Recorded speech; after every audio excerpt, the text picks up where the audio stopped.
باب خوف المؤمن أن يهبط عمله وهو لا يشعر. وقال إبراهيم التيمي ما عرضت قولي على عملي إلا خشيت أن أكون مكذبا دونوں طرح یہ پڑھا جاتا ہے، فاعل کے ساتھ اور صیغہ مفعول کے ساتھ، اسم فاعل بھی اسم مفعول بھی ہے. وقال ابن ابی ملیکہ ادرکت 30 من اصحاب النبی صلی اللہ علیہ وسلم كلهم يخاف النفاق على نفسه ما منهم أحد يقول إنه على إيمان جبريل وميكائيل. ويذكر عن الحسن ما خافه إلا مؤمن ولا أمنه إلا منافق. وما يحذر من الإصرار على التقاتل والعصيان من غير توبة لقول الله تعالى ولم يصروا على ما فعلوا وهم يعلمون. صدق الله العظيم. مولانا یہ باب اس بیان میں ہے کہ خوف المؤمن من ان يحبط عمله، مومن کا ڈرنا، خوف کھانا اس بات سے کہ ان یحبط عملہ، کہیں ایسا نہ ہو کہ اس کے اعمال اکارت اور حبط باطل ہو جائے. مومن کا اس بات سے ڈرنا، مومن کا مولانا باب خوف المومن، خوف مومن کا اس ڈرنا کہ کہیں ایسا نہ ہو، کہیں اس کے قول سے اس کے فعل سے ایسی چیز سرزد نہ ہو کہ اس قول فعل سے ان یحبط عملہ، کو اس کا عمل حبط اکارت نہ ہو، باطل نہ ہو. کبھی کبھی آدمی ایسی بول بولتا ہے جو ایک بول کی وجہ سے اس کے پورے ذخیرے اعمال کیا ہو جاتا ہے؟ اکارت، برباد، باطل، حبط، خلاص ہو جاتا ہے، ہباء منثورا، ہباء راکھ بن جاتا ہے پورا عمل کا ذخیرہ. تو مومن کو ہمیشہ اس بات سے ڈرنا باب خوف جی من آئی وہوا، اور اس کو پتہ تک بھی نہیں اس نے کیا بولا، کیا بولی زبان سے کہا، اس بول کی وجہ سے اس کے سارے عمل اکارت گئے، برباد، باطل و حبط ہو گئے. بڑا ڈرنا چاہیے مولا اس بات سے بڑا ڈرنا چاہیے. اور یہ سب کام غیر شعوری حالت میں ہو. کیسا ہو مولانا؟ غیر شعوری، اس کو پتہ تک بھی، اس کو خبر تک بھی نہیں ہے کہ پورا انبار اعمال کا جل گیا، راکھ ہو گیا، برباد ہو گیا اس ایک قول کی وجہ سے، ایک ایسے جملہ کہنے کی وجہ سے. لہذا مولانا ہمیشہ جب بولتے ہو تو پہلے تھولو بعد میں بولو. بولنا لا تلا پہلے تھولو بعد میں بولو. بول دیا پھر بعد میں تولنے کی کوشش کرو گے تو پھر تولنا کام میں. پہلے زور سے بولو، پہلے تھولو بعد میں بولو. کیا جملہ بتا دیا جی. چلو مولانا، یہ ترجمۃ الباب کا لفظی ترجمہ تھا. مولانا سب سے پہلے اس ترجمۃ الباب کو قائم کرنے کے بعد امام بخاری نے کچھ شواہد دلائل ان کے لیے کچھ تابعین و صحابہ کے اقوال کو نقل کر رہے ہیں. مثال کے طور پہ ابراہیم تیمی، یہ بڑے تابعی ہیں، یہ بڑے تابعی ہیں. ان کا قول نقل فرما رہے ہیں امام بخاری. یہ بڑے خطیب تھے. یہ ابراہیم تیمی کیا تھے مولانا؟ کان واعظا خطیبا بلیغا، بڑا زبردست مبلغ تھے، رسید. یہ فرماتے ابراہیم تیمی کہ مولانا ما عرضت قولی علی عملی الا خشیت ان اکون مکذبا یا مکذبا. ما عرضت قولی علی عملی، مولانا جب بھی میں نے اپنے قول کا عمل سے موازنہ کیا، ما عرضت قولی علی، جب بھی میں نے اپنے قول کا موازنہ کیا، کس سے؟ اپنے عمل سے. میں کر کیا رہا ہوں اور کہہ کیا رہا ہوں، جب ان دونوں کا میں نے کیا کیا؟ موازنہ کیا. تو فرماتے ہیں کہ مولانا خشیت ان اکون مکذبا مکذبا، مولانا تو مجھے یہ خوف لائق ہوا کہ کہیں میں مکذبا شریعت کا جھٹلانے والا تو نہیں ہوں. شریعت کا، جی یہ فاعل کے معنی میں، مکذبا شریعت کا جھٹلانے والا نہیں ہوں. سمجھے؟ پھر میں تشریح کروں گا کہ مکذبا کہاں ہوتا ہے، مکذبا کہاں پہ ہوتا ہے، یہ لفظی سمجھانے کے لیے. مولانا فرماتے ہیں کہ ما عرضت قولی علی عملی الا خشیت ان اکون جی مکذبا مکذبا. یہ ایک دلیل اپنے ترجمۃ الباب کے لیے امام بخاری نے شاہد پیش کیا. دوسرا، وقال ابن ابی ملیکہ ادرکت 30 من اصحاب النبی صلی اللہ علیہ وسلم. مولانا ابن ابی ملیکہ فرماتے ہیں کہ میں نے نبی اکرم صلی اللہ علیہ وسلم کے 30 صحابے سے ملاقات کیے. ادرکت 30 من اصحاب، ابن ابی ملیکہ نے کتنے صحابیوں سے ملاقات کیا؟ 30 صحابی سے یہ مل گئے. مولانا فرماتے ہیں ان میں سے، یعنی ان 30 میں سے، کلہم یخاف النفاق، قلنا کلہم، یہ سب کے سب اپنے نفس پر منافق ہونے سے ڈرتے تھے، اپنے نفس کے لیے منافق ہونے سے ڈرتے تھے. کہیں ہمارا شمار منافقوں میں تو نہیں ہے، منافقوں والی عادتیں ہمارے اندر موجود تو نہیں ہے. یہ ڈرا کرتے تھے، یہ اس بات سے ڈرا کرتے تھے. مولانا کلہم یخاف النفاق علی، پڑھو کلہم علی نفسہ. مولانا پھر آگے فرماتے ہیں یہ 30 صحابہ جو میں نے ملاقات کیے، ان میں سے ہر ایک کو مولانا اپنے اوپر نفاق کا ڈر لگا ہوا تھا. ہر ایک کو اپنے اوپر نفاق کا ڈر لگا ہوا تھا کہ پتہ نہیں خدا نہ خواستہ ہم منافق تو نہیں ہو گئے. مولانا پھر دوسرا جملہ جو ابن ابی ملیکہ فرماتے ہیں وہ یہ ہے کہ ما منہم احد یقول، مولانا ما منہم احد انہ علی ایمان جبریل و میکائیل. مولانا ان میں سے کوئی ایک بھی یہ نہیں کہتا تھا، ان 30 صحابہ میں سے جو میں نے ملاقات کی ہے، کوئی ایک بھی یہ بات نہیں کہتا تھا، سمجھ رہے ہو، کہ میرا ایمان جبریل اور میکائیل علیہ السلام کی ایمان جیسا ہے، میرا ایمان جبریل و میکائیل علیہ السلام کے ایمان جیسا ہے.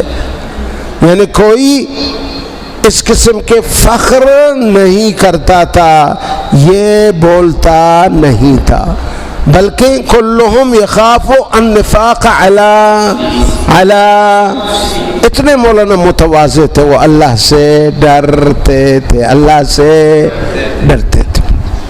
تشریح ہے ہر ایک کا مولانا مستقل، اس لیے میں نے کہا ذرا یہ باب سمجھنا ضروری ہے. مولانا تیسرا قول حضرت حسن بصری کا ہے کہ امام بخاری اس کو مجہول کے صیغے ساتھ نقل فرما ہے. وَيُذْكَرُ، کیا مولانا؟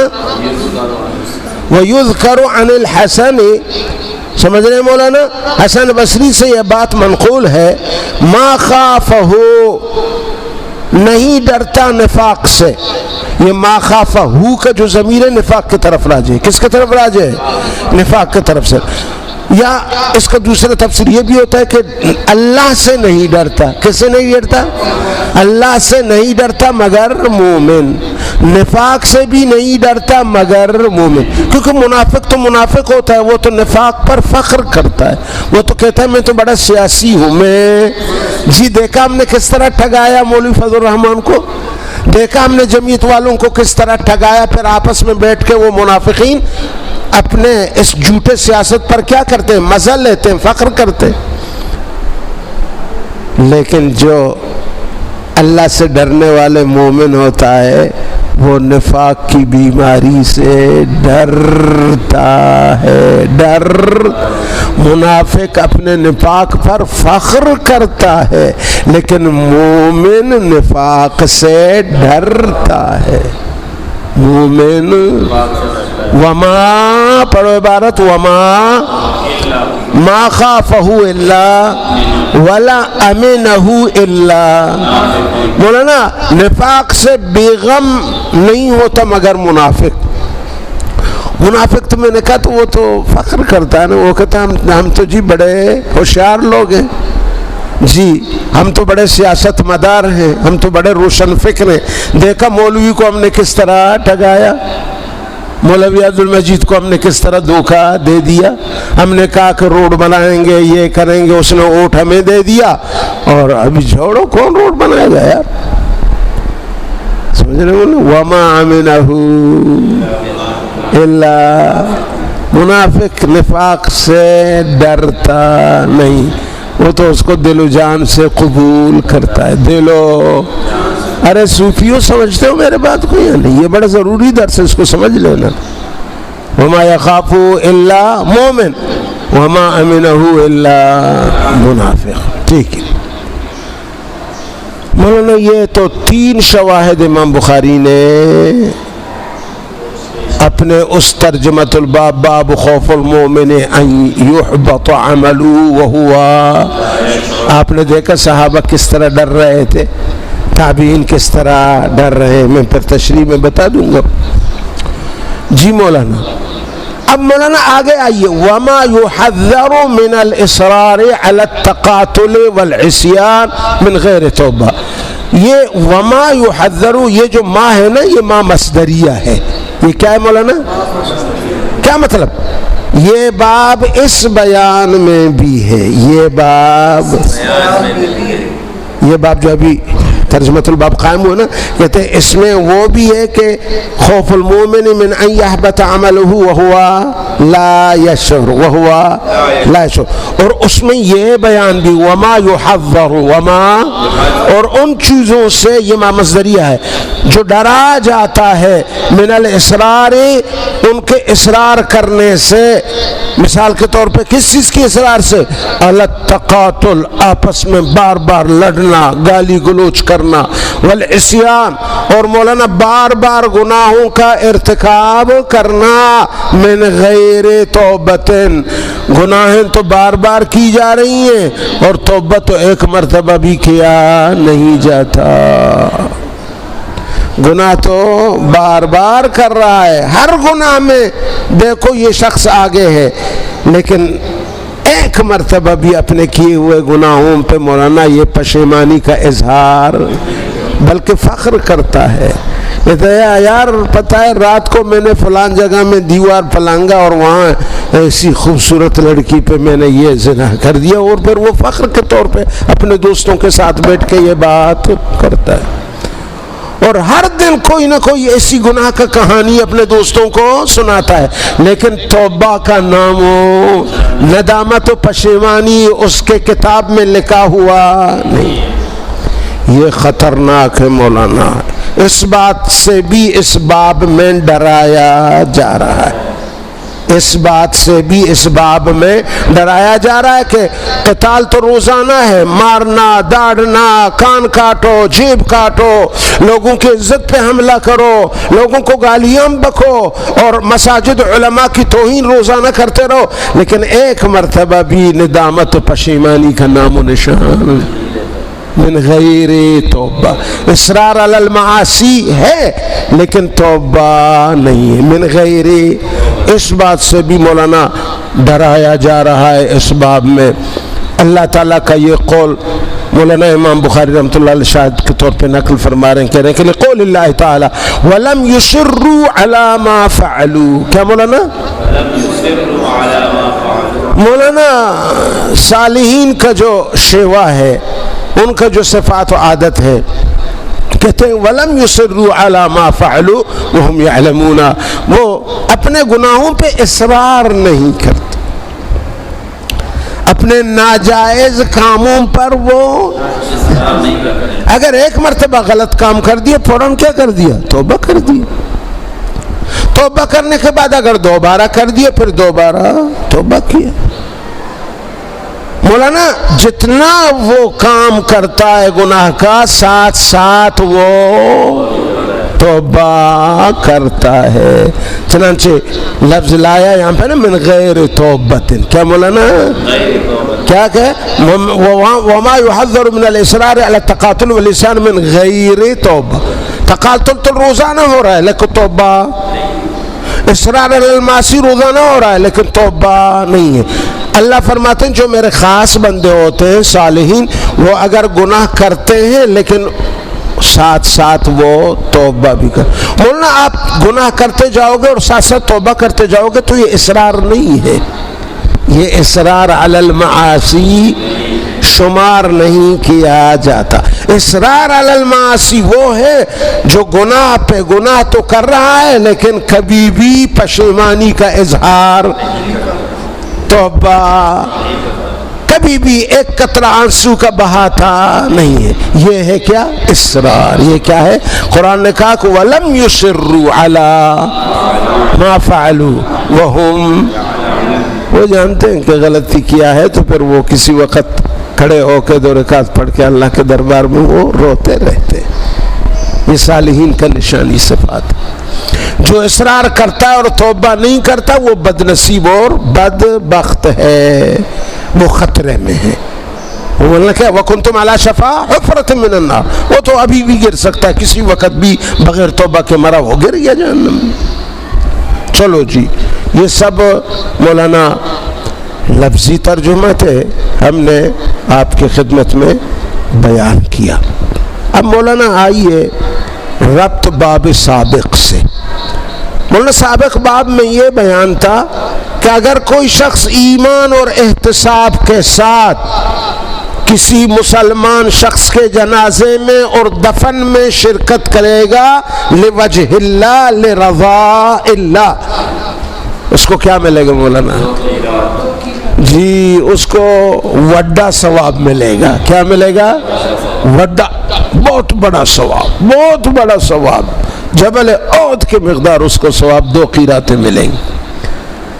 لیکن شرط یہی ہے کہ وہ کسی دنیاوی غرض اور مصلحت کے لیے نہ ہو بلکہ وہ خالصتاً لوجہ اللہ اس مسلمان بھائی کی جنازے میں وہ شرکت کرے گا۔ یہ بات بھی یاد رکھو۔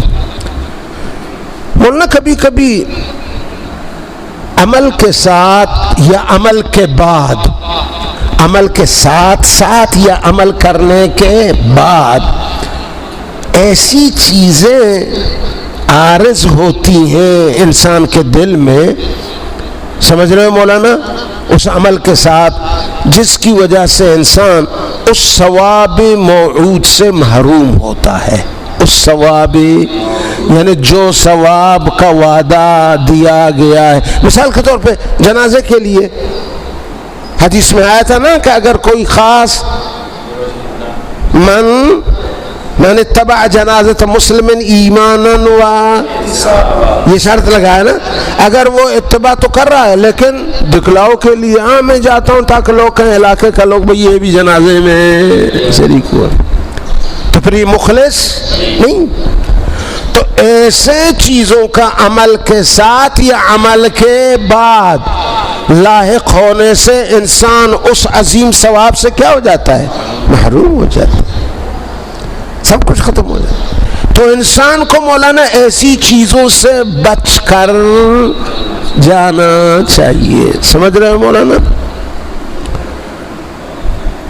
اور انسان کو بیچارے کو وہ لا یشعر، بولنا وہ اس کو احساس بھی نہیں ہوتا. جی ہاں، اس لیے انسان کے لیے ضروری ہے. مولویوں یاد رکھو اس کو، میں اور آپ سب صبح جب کھڑے ہو جاتے ہیں فجر کی نماز کے لیے جاتے ہیں، ایماناً و احتساباً کا نیت کر لیں. اور مولانا جب جماعت میں جاتے ہیں پہنچ جاتے ہیں وہاں بھی نیت ہو، پھر نکلتے ہیں نیت ہو، جب کلاس کے لیے تیاری کرتے ہیں نیت یہی ہو، عند العمل یا بعد العمل، دونوں وقتوں میں مولانا انسان جو ہے ایسے خطرناک کاموں سے اپنے آپ کو بچائے جن کاموں کی وجہ سے اس کی نیت میں گڑبڑ پیدا ہوتا ہے اور پھر وہ عظیم ثواب سے محروم. اس کو مولانا نوٹ کر لو، یہ بڑا اہم بات ہے آج کے درس میں. ہم بڑے بڑے کام کرتے ہیں لیکن کوئی نیت وصیت ہمارا نہیں ہوتا، یا ہوتا ہے کسی استاد کے ڈر کی وجہ سے ہوتا ہے والدین کی ڈر کی وجہ سے ہوتا ہے. نہیں، ہر عمل میں کان دیکھیں، ہم اس کی طرف دیکھیں. بولنا تم نے چپ کا قسم کھایا ہوا ہے تو پھر کیا، ہاتھ ہٹاؤ، پاگل کہیں کا. طالبوں کی طرح بیٹھ جاؤ اور کھڑک جواب دے دو، میں تمہارا نوکر توڑی ہوں تو تم منہ بند کر کے مجھے دیکھ رہے ہو. سنو اچھی طریقے سے سنو مولانا، ہر عمل میں میں اپنے آپ کو اس لیے غصہ کر رہا ہوں کہ مجھے اپنے آپ پر غصہ آتا ہے کہ ہم لوگوں کا نیت اکثر ٹھیک نہیں ہوتے، اور یہ سب سے بدبختی ہے. اسی راستے سے شیطان ہمیں لوٹ رہا ہے، ہمارے اعمال میں توڑ پیدا کر رہا ہے.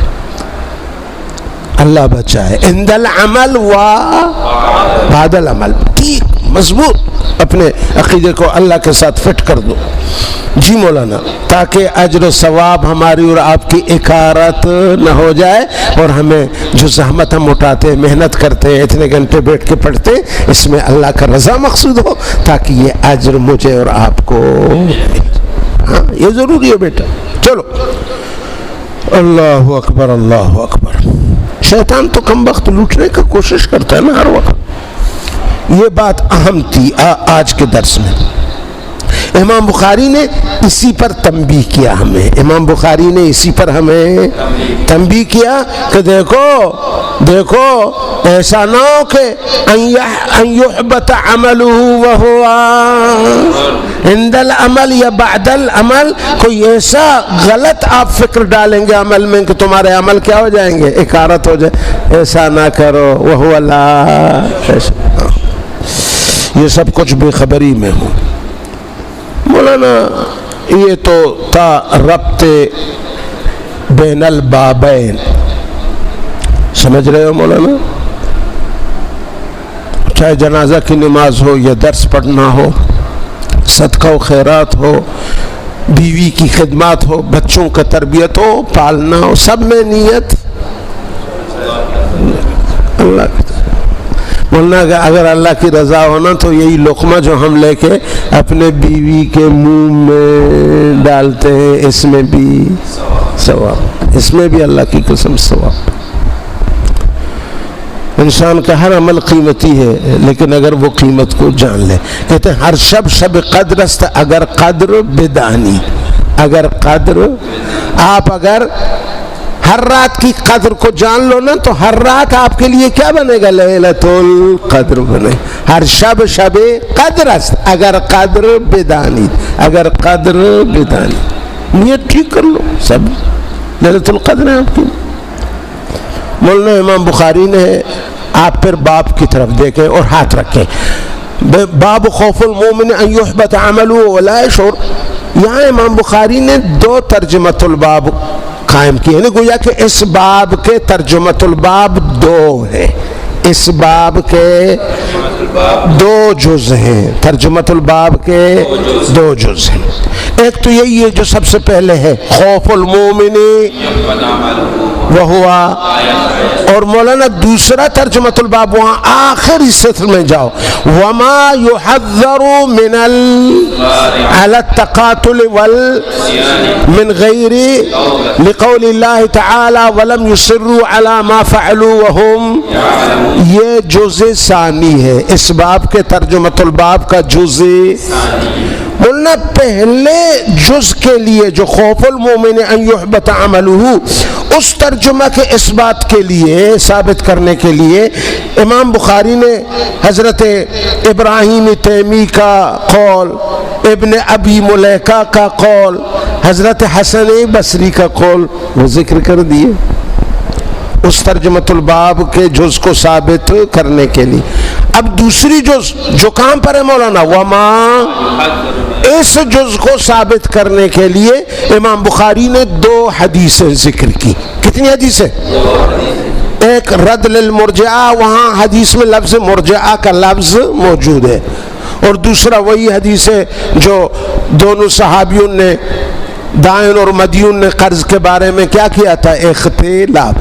اس دوسرے حصے ترجمۃ الباب کو ثابت کرنے کے لیے امام بخاری نے 2 حدیث اور یہ آیات ذکر کیا. یہ آیت کون سا, وَلَمْ عَلَى مَا فَعَلُوا وَهُمْ يَعْلَمُونَ, کیونکہ وہاں ان 2 حدیثوں کو جو امام بخاری نے لایا اس دوسرے جزء ترجمۃ الباب کو ثابت کرنے کے لیے, وہاں اصرار علی مولانا ذنب کا ذکر ان 2 حدیثوں میں نہیں تھا. اس کمی کو پورا کرنے کے لیے اس آیات کو بھی اس میں کیا کر دیا, ذکر کیا. اب سمجھ گئے ترجمۃ الباب کے کتنے جز ہیں؟ 2. جز اول پہلا اور جز ثانی وما یحذر. ہر ایک کے اس بات کے لیے الگ الگ امام بخاری نے مولانا شواہد و مسائل ذکر کیے. ٹھیک ہے مولانا. اب مقصد ترجمہ کیا ہے مولانا؟ مقصد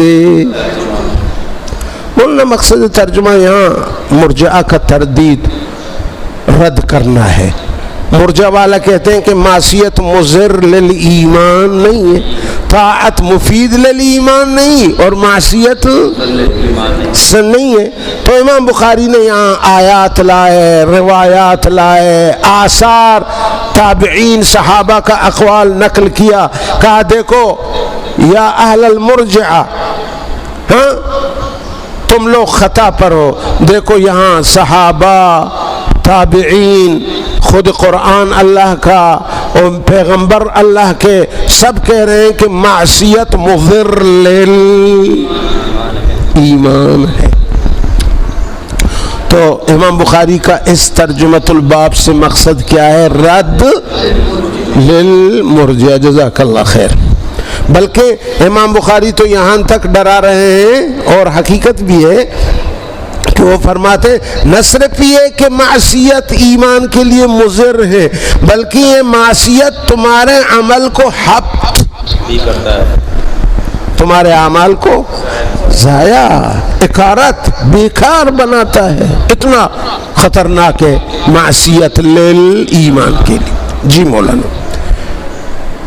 اچھا, اب مولانا یہ ترجمہ جو خوف المومن ان یحبط عملہ وہو, یہ کہاں سے اقتباس کیا گیا ہے, لے لیا گیا ہے اس ترجمۃ الباب کو امام بخاری نے؟ مولانا یہ سورہ حجرات کی اس آیات سے اقتباس کیا گیا ہے یہ ترجمۃ الباب. کون سا آیات مولانا؟ یا ایھا الذین آمنوا, سورہ حجرات کی آیت, یا ایھا الذین آمنوا لا ترفعوا اصواتکم فوق صوت ولا تجهروا له بالقول كجهر بعضكم بعضا ان تحبط اعمالكم وانتم. دیکھو کمال ہے امام بخاری کی ذہانت کا, کہاں چلا گیا. ترجمۃ الباب قائم کیا اور نظر کہاں ڈالا؟ سورہ حجرات کی اس آیت پر, ان تحبط اعمالکم وانتم. ترجمۃ الباب کیا ہے؟ ان یحبط عملہ وہو لا یشعر. یہ ترجمہ سورہ حجرات کی آیات سے اقتباس کیا گیا ہے. سمجھ گئے مولانا؟ ٹھیک. اس آیت میں نبی علیہ السلام کے ادب و احترام کا درس دیا گیا ہے. اس آیات میں نبی علیہ السلام کے ادب و احترام کرنے کا درس دیا گیا ہے, تعلیم دیا گیا ہے صحابہ رضی اللہ تعالی عنہ کو. ان سے فرمایا گیا دیکھو صحابہ, تم اگر آپس میں ایک دوسرے کے ساتھ بلند آواز سے بات کرو, سوال کرو, جواب دو, تمہارے لیے ٹھیک ہے, لیکن جب نبی علیہ السلام کے سامنے آئے تو آواز کو خبردار بلند نہ کرنا. لا ترفعوا فوق صوت النبی ولا تجہر له بالقول كجهر بعضكم بعضا ان تحبط اعمالكم وانتم لا تشعرون. سمجھ گئے مولانا؟ یہاں نبی علیہ السلام کے دربار کا جو ادب ہے صحابہ کرام کو تعلیم دیا گیا ہے. تم آپس میں اگر ایک دوسرے سے بلند کوئی بات نہیں, لیکن نبی کے سامنے بولنا, طلباء کو استاذ کے سامنے بھی اپنے آواز کو اونچا نہیں رکھنا چاہیے. العلماء ورثۃ الانبیاء. چلو مولانا, کیوں؟ اس لیے کہ ان تحبط اعمالکم وانتم لا تشعرون. سمجھ رہے ہیں مولانا؟ اب یہ ترجمۃ الباب کے کتنے جز آپ کے سمجھ میں آ گئے؟ 2 جز. ایک تو وہی پہلا والا, اور دوسرا وَأَن يُحَذَّرَ. سمجھ رہے ہیں مولانا؟ یہ 2 جز ہو گئے.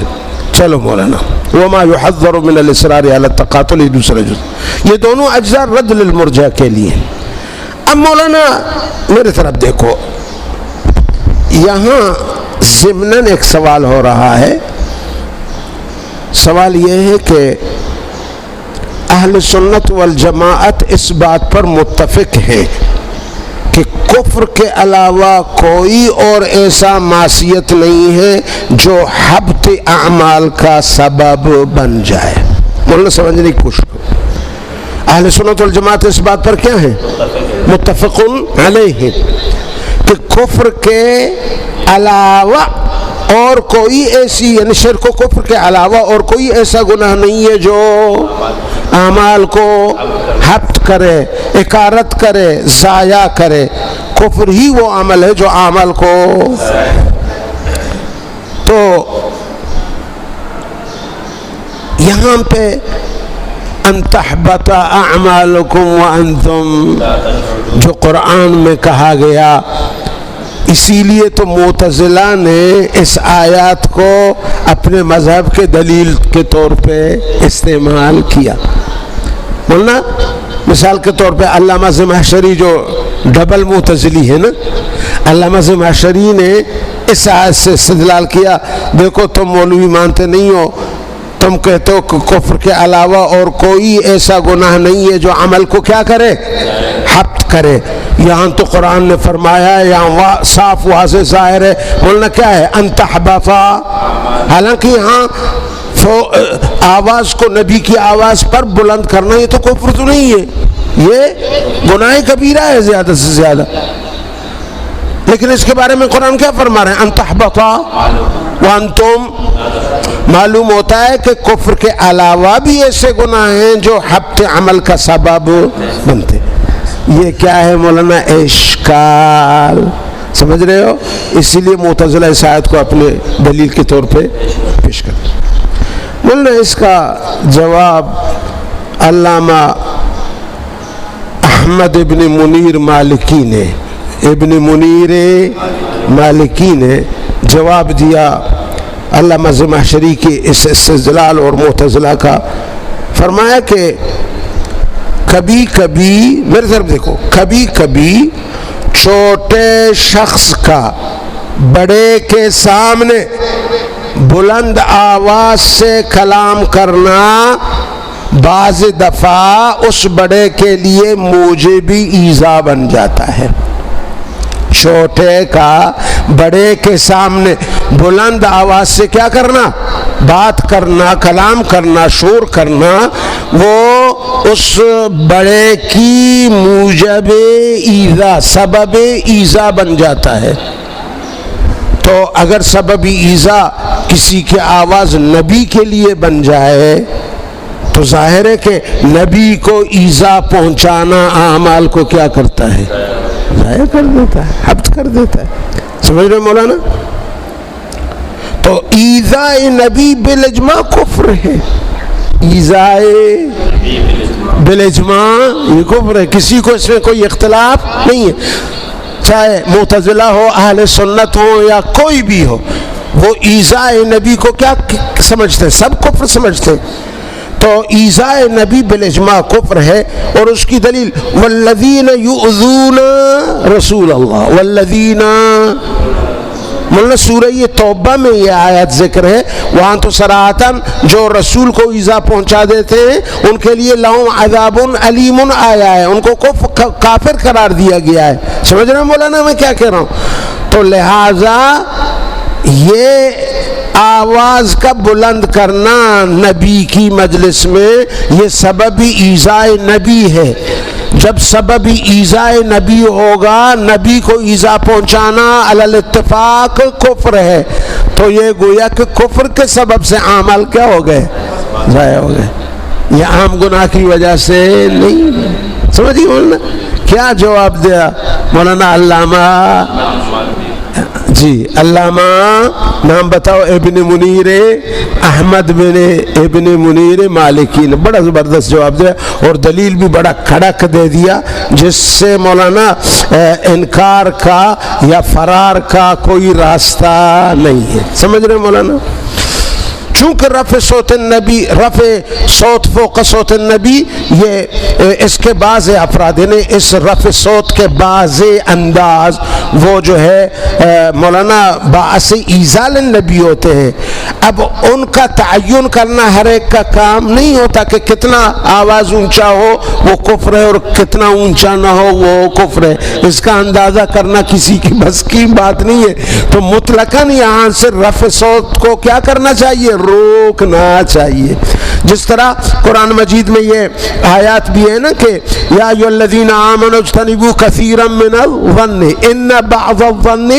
اب وہ بعض ظن جو اس میں اس کا اندازہ لگانا بھی کسی کا کام نہیں ہے، لہذا ہر قسم کے ظن سے آدمی کو بچنا. تو نبی کی مجلس میں ہر قسم کے رفع صوت سے، چاہے اعلیٰ درجہ ہو یا متوسط ہو یا ادنا ہو، رفع صوت ہونا نہیں چاہیے. جس طرح مطلقاً بدگمانی نہیں ہونی چاہیے. ٹھیک ہے مولانا، یہ بات بھی اللہ کرے کہ آپ کے سمجھ میں آئے. اب یہاں مولانا فرمایا کہ ان تحبط اعمالکم، یہاں جو حبط عمل ہے مولانا، اس سے مراد حبط ثواب عمل ہے. کیا ہے مولانا؟ حبط یعنی عمل کا ثواب کیا ہو جاتا ہے؟ ختم ہو جاتا ہے. اب مولانا ایک سوال پیدا ہوتا ہے اس پوری بحث سے. کیا مولانا سوال کو توجہ کریں، آپ سب مفتی ہو. کیا حل